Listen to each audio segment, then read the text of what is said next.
Hey guys, and welcome back to this channel. In this video, I'll be showing you guys how you can obtain the Cleanup Pioneer title in Heartopia. This one's it's fairly easy. Um, but basically you have to clean up the most out of everyone, so you just have to clean a lot. Just go around and clean up, but that's like the only advice I can give. Again, it is easier when there's not a lot of people around, or it's just you in the event because you'll obviously be the one that cleans up the most, I guess.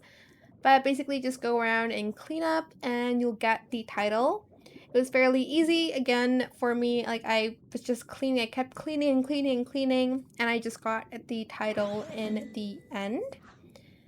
And yeah, if you don't see any more pollutants near you, you do have to kind of go like out of not the range necessarily, but you do have to kind of go out of your way to find more pollutants because sometimes they just don't respond again. I don't think they respond again actually if you clean them.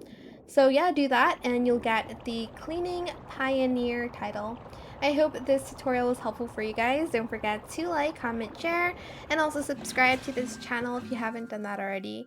If you have any more questions about this video, just leave it in the comment section down below. I'll try my best to answer them all for you guys. And if you found this video helpful, please click the thanks button as well. That is it. Thank you so much for watching. Bye.